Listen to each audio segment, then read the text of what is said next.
আলহামদুলিল্লাহ ওয়াসসালাতু ওয়াসসালামু আলা হাবিবিহি ওয়া আলা আলিহি ওয়া সাহবিহি আজমাইন। দূরে কাছে দেশ বিদেশ থেকে যারা আমাকে দেখছেন, আসসালামু আলাইকুম ওয়া রাহমাতুল্লাহি ওয়া বারাকাতুহু।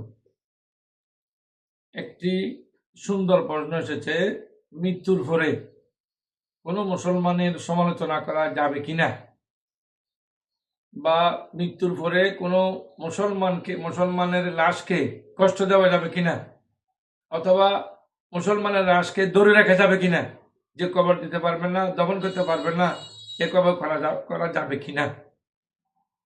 তো উত্তর হবে, কোনো মুসলমানের লাশ এটা সম্মান পাওয়ার যোগ্য। মুসলমান ইন্তেকাল হওয়ার পরও সম্মান পায়।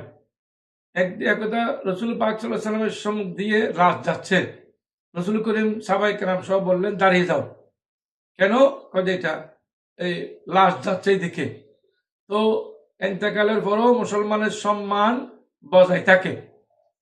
তো এরপরও দেখা যায় অনেকে দফন করতে দেয় না, খাট ধরে রাখে বলে, অনেকে বলে সম্পদ ভাগ করতে হবে, সন্তানের মধ্যে ফ্যাঁস হয়, অনেকে মা বাবা থেকে সম্পদ চায়, যে ফ্রিজার গাড়ি এখানে থাকবে অথবা খাটিয়ার মধ্যে থাকবে যতক্ষণ এগুলো বন্টন হয় নাই। এই সমস্ত সন্তানের হলো দুর্ভাগ্য, ওরা হলো কপাল ফোরা। কারণ হাদিস শরীফে এসেছে, ফাত্তাকুল্লাহ ওয়ালা তুজু মাউতাকুম, যে তোমরা আল্লাহকে ভয় করো, সাথে মৃত্যু মানুষকে কষ্ট দিও না। এক তো ফ্রিজার গাড়িতে রেখে কষ্ট হচ্ছে, দ্বিতীয়ত আল্লাহ রসুল অন্য জায়গায় বলেছেন যে আজ্জেলু, দফনের মধ্যে তাড়াতাড়ি করতে হবে, দ্রুত দফন করতে হবে। তো দ্রুত দফন করলে পরে উনি কবরে নেককার হলে উনি শান্তি পাবেন। এজন্য কিতাবে এসেছে, অনেক মৃত্যু ব্যক্তি, নেককার মৃত্যু ব্যক্তি কবরে তাড়াতাড়ি দেওয়ার জন্য বলেন, যে তাড়াতাড়ি দাও, তাড়াতাড়ি দাও। যা হোক, এখন এইভাবে কোনো লাশকে কষ্ট দেওয়া, দফনের পরে সমালোচনা করা, দফনের আগে বিভিন্ন ধরনের আলোচনা করা, সম্পদ বন্টনের জন্য, সম্পদ পাওয়ার জন্য। পিতামাতার কাছে তো সন্তানেরা সম্পদ পায় না, পিতামাতার কাছে যে হক ছিল হয়তো একে দুনিয়া দেখাইছে, একে বড় করছে, বরং এন্তেকালের পরে পিতামাতার হক সন্তানের উপর থাকে। কি? যে পিতামাতা যদি কোনো ওসিয়ত করে যায়, 3/1 মাল থেকে ওসিয়ত পুরো করতে হবে। এন্তেকালের পরে তাদের জন্য দোয়া করতে হবে, তাদের আত্মীয় স্বজন থাকলে, বন্ধু বান্ধব থাকলে ওদেরকে সম্মান দেখাতে হবে। তো এইভাবে আনা আছে। বরং এটাও আছে যে মানুষের সব আমল বন্ধ হয়ে যাবে, কিন্তু সন্তানের আমল বন্ধ হবে না যদি নেককার সন্তান থাকে। হাদিস শরীফ এসেছে, ওয়ালাদিন সালেহিন ইয়াদু লাহু, যদি নেককার সন্তান তার জন্য দোয়া করে তাহলে তার হকে দোয়া কবুল হবে, এবং নেককার সন্তানের কারণে আল্লাহ রাব্বুল আলামিন তাকে জান্নাতি করবেন। হাদিস শরীফ এটাও আছে, বেদোয়ায়ে ওয়ালাদিকে লাখা, যে তোমাকে অনেকদিন জাহান্নামে রেখেছিলাম, আজ তুমি জান্নাতে চলে যাও। কেন? কারণ তোমার সন্তান তোমার জন্য দোয়া করতে করতে, কোরআন শরীফ পড়ে দোয়া করে, নামাজ পড়ে দোয়া করে, সুতরাং এই দোয়ার কারণে তোমাকে জান্নাত দান করলাম। এটা আছে।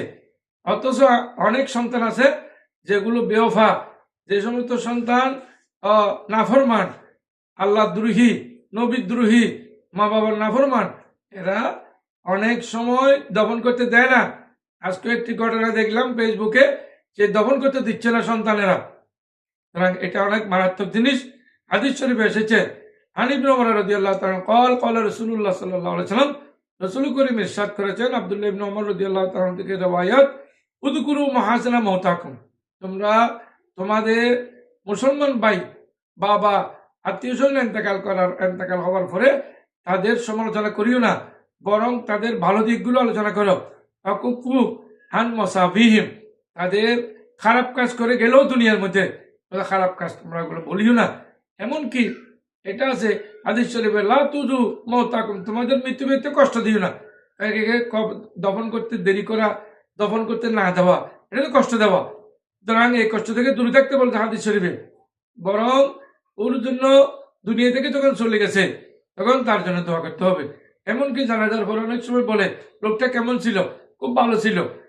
যা আল্লাহর কাছে যদি কয়েকজনে সাক্ষী দেয় অত আল্লাহ এটা কবুল করতে পারেন। সুতরাং এটার জন্য কোনো সমস্যা নেই। এটা আবু দাউদ শরীফের হাদিস। এন্তেকালের পরে কোনো নেতা এন্তেকাল হলো কোনো পার্টির, তারও সমালোচনা করা যাবে না, তার সমালোচনা করাও নিষেধ। সুতরাং মুসলমানকে এন্তেকালের পরেও সম্মান করতে হবে, আগে যেমন সম্মান করতে পরেও সম্মান করতে হবে।